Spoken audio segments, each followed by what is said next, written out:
Ciao napolitani, lasciate il vostro like su questo video e iscrivetevi al canale per rimanere sempre aggiornati sulle novità Napoli. Andiamo al video. L'allenatore della Fiorentina Vincenzo Italiano ha parlato in conferenza stampa della prossima sfida contro il Napoli e non solo. Di seguito le loro dichiarazioni. La partita, è passato un po' di tempo dalla partita di campionato. Penso che domani sarà una partita completamente diversa. Siamo partiti con l'obiettivo di arrivare in semifinale e provare a giocarci questo trofeo. Domani troveremo un Napoli forte, campione d'Italia con campioni e giocatori di grande talento a disposizione, nonostante il ritardo in classifica rispetto alla scorsa stagione. Spero di essermi preparato nel migliore dei modi anche questa volta. Sono partite che vanno affrontate con la massima attenzione, in tutte le situazioni. Devi cercare di essere al meglio.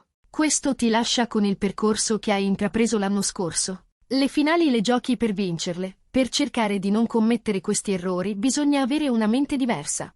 Nelle due finali perse abbiamo riscontrato grande cinismo da parte dei nostri avversari. Questo in alcune partite e competizioni ripaga. Quando arrivi in finale sai che hai di fronte una squadra forte. Nel nostro caso erano Inter e West Ham.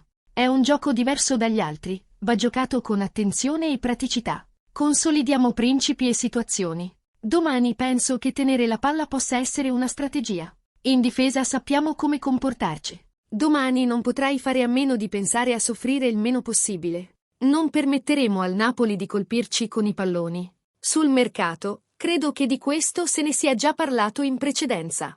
Non parlerò di quell'aspetto. In questi giorni voglio pensare solo ai giocatori a disposizione per fare bene domani. Secondo te Napolitanos? Sei fiducioso nella vittoria di domani? Lascia i tuoi commenti al video.